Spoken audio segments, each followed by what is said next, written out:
Praise lord. దేవుని దేవాలు మీరందరూ క్షేమంగా ఉన్నారని ఆశిస్తున్నాను. ఇప్పటి వరకు మనం మత్తయి సువార్త 25వ అధ్యాయము 1 నుండి 13వ వచనం వరకు చదువుకున్నాం కదండి. ఇవాళ మిగిలిన కొన్ని వచనాలు చదువుకునే ముందు ఒక చిన్న ప్రేయర్ చేసుకుంటామండి. మహాపరిశుద్ధుడు అని యేసయ్య నీకే వందనాలు తండ్రి. నాయన యేసయ్య, ఇంతవరకు మమ్మల్ని సజీవ లెక్కలో పెట్టిన నాయన యేసయ్య, నీ గురించి మాట్లాడుకునే అవకాశం ఇచ్చినందుకు నీకే వందనాలు తండ్రి. యేసయ్య, ఇప్పుడు మీ గురించి మాట్లాడుకోబోతుండగా ఎక్కడ ఏ తప్పు మాట్లాడకుండా యేసు నామములో నా నోటికి మీ అగ్ని కంచె కావాలండును గాక. ఆమేన్. యేసు నామములో మా అందరికీ నీ వాక్యాన్ని అర్థం చేసుకునే కృప కలుగును గాక. ఆమేన్. యేసు నామములో అడుగుచున్నాం తండ్రి. ఆమేన్. ఇప్పటి వరకు మనం తెలుసుకున్నాం కదండి, యేసయ్య పరలోక రాజ్యాన్ని బుద్ధిగల కన్యకలు, బుద్ధి లేని కన్యకలు అనే ఒక ఉపమానం ద్వారా ఎక్స్ప్లెయిన్ చేశారు కదండి. ఇంకా యేసయ్య పరలోక రాజ్యం గురించి ఇంకొక ఎగ్జాంపుల్ ద్వారా మనకి ఎక్స్ప్లెయిన్ చేస్తున్నారు కదండి. మనం కూడా చూద్దామండి. మత్తయి సువార్త 25వ అధ్యాయము 14వ వచనం నుంచి. పరలోక రాజ్యము ఒక మనుష్యుడు దేశాంతరమునకు ప్రయాణమై తన దాసులను పిలిచి తన ఆస్తిని వారికి అప్పగించినట్లు ఉండును. అతడు ఒకనికి 5 తలాంతులను, ఒకనికి 2, ఒకనికి 1 ఎవని సామర్థ్యము చొప్పున వానికి ఇచ్చి వెంటనే దేశాంతరము పోయెను. 5 తలాంతులు తీసుకుని వాడు వెళ్ళి వాటితో వ్యాపారం చేసి మరి 5 తలాంతులు సంపాదించెను. అలాగుననే 2 తీసుకుని వాడు మరి 2 సంపాదించెను. అయితే 1 తలాంతు తీసుకుని వాడు వెళ్ళి భూమి త్రవ్వి తన యజమానుని సొమ్ము దాచిపెట్టెను కదండి. ఇక్కడ మనం గమనిస్తే తలాంతులు అని ఇక్కడ మెన్షన్ చేసింది కదండి. యేసయ్య మనందరికీ కూడా ఎన్నో తలాంతులని ఇచ్చారు కదండి. తలాంతులు ఇవ్వకుండా ఎవరిని కూడా యేసయ్య పుట్టించలేదు కదండి. ఆ తలాంతుల్ని ఉపయోగించి వ్యాపారం చేయాలి అని ఉంది కదండి. వ్యాపారం చేయడం అంటే మన దగ్గర ఉన్న దానిని అభివృద్ధి పరచడం కదండి. మనకి యేసయ్య ఇచ్చిన తలాంతులని ఉపయోగించి మనము అనేక ఆత్మలని ఆయన తట్టు ఆకర్షింపబడే విధంగా మనము చేయాలి కదండి. ఆ విధంగా యేసయ్య మనకిచ్చిన తలాంతులను ఉపయోగించి అనేక ఆత్మలని ఆయన తట్టు ఆకర్షింపబడే విధంగా చేసిన వారి గురించి యేసయ్య ఏమని చెప్తున్నారో మనం చూద్దామండి. 19వ వచనం నుంచి. బహుకాలమైన తరువాత ఆ దాసుల యజమానుడు వచ్చి వారి యొద్ద లెక్క చూచుకొనెను. అప్పుడు 5 తలాంతులు తీసుకుని వాడు మరి 5 తలాంతులు తెచ్చి, అయ్యా, నీవు నాకు 5 తలాంతులను అప్పగించితివే, అవియు కాక మరి 5 తలాంతులు సంపాదించితిని అని చెప్పెను. అతని యజమానుడు, బలా నమ్మకమైన మంచి దాసుడా, నీవు ఈ కొంచెములో నమ్మకముగా ఉంటివి, నిన్ను అనేకమైన వాటి మీద నియమించెదను, నీ యజమానుని సంతోషములో పాలు పొందుమని అతనితో చెప్పెను.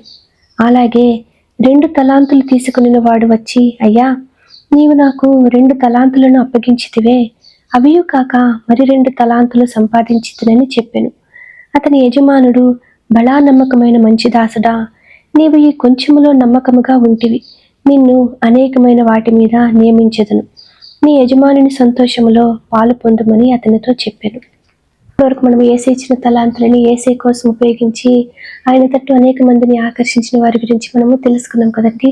తర్వాత యేసయ్య ఇచ్చిన తలాంతులని యేసయ్య కోసం ఉపయోగించకుండా నిరుపయోగంగా ఉంచిన వారి గురించి యేసయ్య ఏమంటున్నారో మనం చూద్దామండి. 24వ వచనం నుంచి.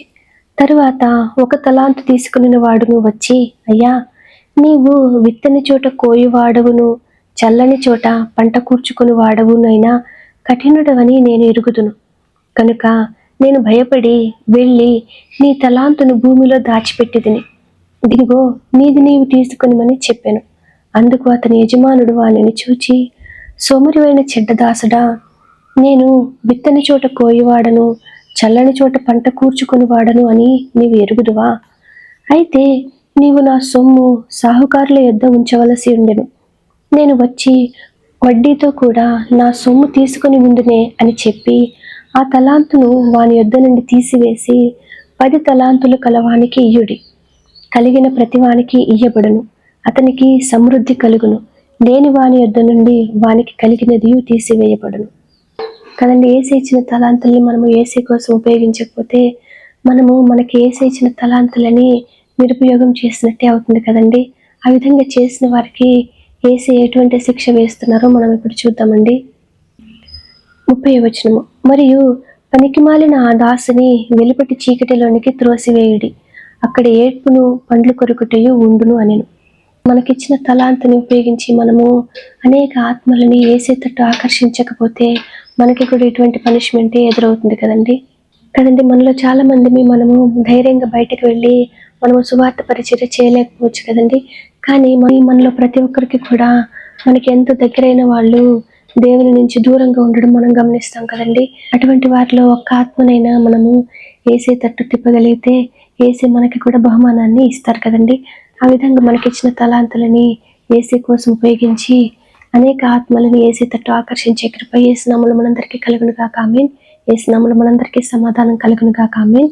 ఇప్పటి వరకు మనం చదువుకున్నాము మత్తయి సువార్త 25వ అధ్యాయము 14వ వచనం నుంచి 30వ వచనం వరకు. వాక్యాన్ని అర్థం చేసుకునే కృప యేసు నామములో మనందరికీ కలుగును గాక. ఆమేన్.